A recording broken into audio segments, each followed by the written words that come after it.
Before he found peace, he drowned the world in war. Before his name became a whisper of mercy, it was a shout of steel. What is Ashoka famous for? More than history dares to admit. Before we continue, subscribe. It helps us keep history's greatest stories alive. The Mauryan Empire did not rise on diplomacy. It rose on the crack of spears and the cold efficiency of kings who believed unity was worth any price in blood. Across the plains of the subcontinent, its banners cast long shadows, swallowing rivers, forests, and kingdoms whole. And at the heart of that empire, carved from ambition and tempered in violence, the son of Bindusara watched, learned, and sharpened himself. Ashoka was not born gentle.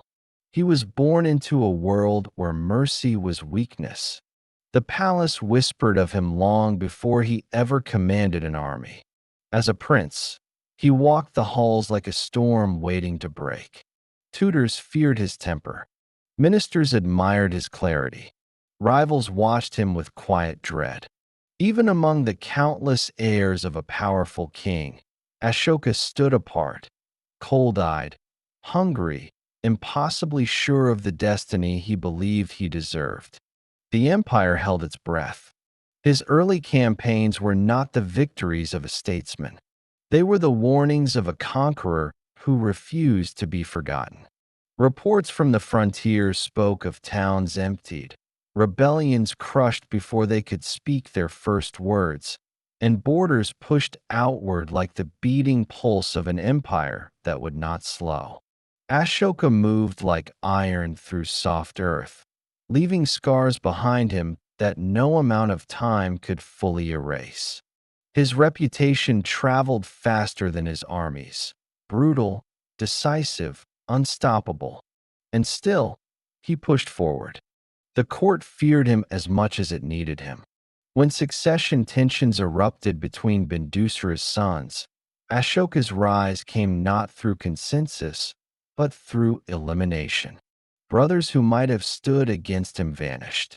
Supporters of other heirs met quiet ends in darker corners of the realm. By the time Ashoka seized the throne, the Mauryan Empire already knew the truth. This king did not share power. He consumed it. He was crowned in glory, but the crown rested on a battlefield of his own making. Yet to the outside world, the empire flourished. Trade caravans crossed deserts. Roads pulsed with movement. Fortresses sharpened their walls in the direction of rival realms. Ashoka's rule was iron, unbreakable, and absolute. And in that strength, he hungered for the one territory that defied Mauryan dominance, Kalinga. Kalinga was not merely a province. It was a challenge.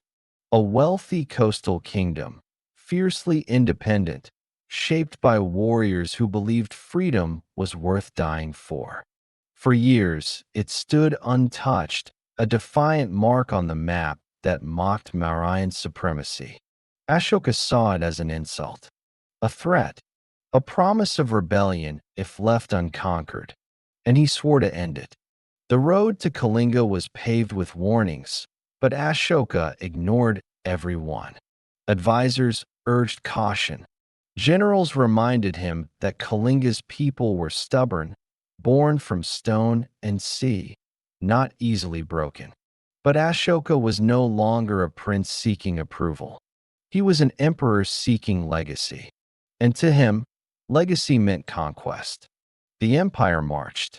When Mauryan banners reached the borders of Kalinga, the air itself seemed to retreat.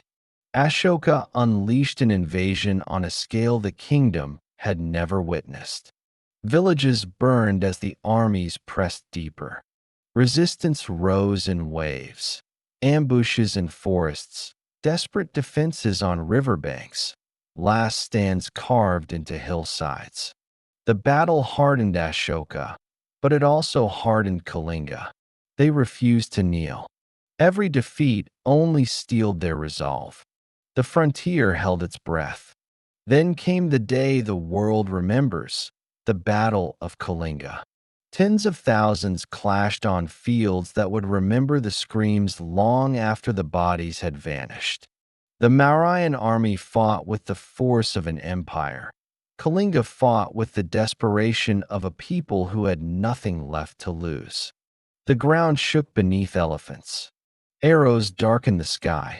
The river ran thick and slow, as if confused by how much human sorrow it was forced to carry. Ashoka watched from the front lines, where emperors rarely stood. He rode into the storm, eyes narrow, face carved from stone. His generals saw a warrior in command. The soldiers saw a king who believed victory was inevitable. But even he could not ignore the cost. The battlefield did not look like triumph. It looked like the end of the world. And still he fought. By nightfall, Kalinga broke. Not through surrender, but through exhaustion. A nation bled into silence. Ashoka's forces claimed victory, yet no one celebrated. The wind carried no cheers, only the low moan of dying men calling for water, mothers searching for sons, children wandering among corpses with hands too small to understand what they touched. The silence after Kalinga was louder than war. Ashoka dismounted and walked through the battlefield alone. Each step was a betrayal of the man he believed he was. He had expected glory. Instead, he found thousands of bodies twisted in unnatural shapes, families broken in half, a land that no longer seemed alive. The smoke stung his eyes.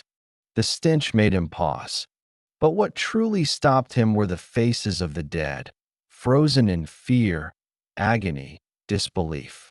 He asked a survivor how many had died. The answer broke him. Some say he fell to his knees. Others say he stood there, unmoving, as the weight of his choices crushed him. But all agree on one thing. The emperor who walked onto that field was not the same emperor who walked off it. Something inside him cracked, not with weakness, but with clarity. He had conquered Kalinga, but standing in the ruins, he realized he had lost something far greater. In that moment, that shattering, that silent collapse of a hardened heart, was the beginning of a transformation that would shake the ancient world. Because tomorrow, Ashoka would not march to war. Tomorrow, he would face himself. The battlefield of Kalinga haunted Ashoka long after the fires faded. He returned to his palace not as a triumphant conqueror, but as a man carrying ghosts. The throne he had fought to claim felt heavier than ever, its cold stone pressing down with the weight of every life lost. His generals could advise him. His ministers could counsel him. Yet no one could quell the storm raging within his own heart. The empire held its breath. Night after night, he dreamed of rivers of blood, mothers wailing over lost children, and bodies piled like fallen leaves. The cries of the battlefield echoed in his ears, refusing to fade with the passing of time. Every corner of the palace seemed to reflect the horror he had wrought. Ashoka, once fearless and unstoppable, now trembled under the realization of what conquest had truly cost him. His mind replayed Kalinga in endless loops, each memory sharper, more unbearable than the last. And still, he carried the weight. It was in this darkness that a spark of transformation ignited. Some say it was a monk, others a traveler, or perhaps a child who dared to question the king. Whoever it was, their words found a place in Ashoka's tormented soul. Slowly, he began to see a path beyond war, a path that offered mercy, wisdom, and a chance at redemption. The fire that had driven him to conquer now burned to reshape himself and his empire. The light did not erase the darkness. It simply taught him to walk through it. Ashoka turned to Buddhism with unwavering resolve. He did not renounce his throne, nor did he abandon his power. Instead, he sought to wield it differently, to transform authority into responsibility, conquest into care. The empire sensed the shift in its ruler, the subtle change in his presence that radiated patience, reflection, and discipline. The king who once ruled through fear was now becoming a guardian of his people. Compassion became his weapon. Hospitals arose where none had existed. Roads were rebuilt, wells dug, and shade trees planted for weary travelers. Shelters were established, and universities expanded to educate the young. Prisoners were treated with dignity rather than cruelty. Laws were rewritten to reflect fairness and justice. The empire was being remade, not through the sword, but through vision. And yet, Ashoka did not shrink from the world. His influence stretched far beyond the subcontinent. Buddhist missionaries traveled to Sri Lanka, Central Asia, and even the Hellenistic kingdoms, spreading his vision of peace, tolerance, and dharma. His words were carved into pillars across the empire, etched in stone for millennia.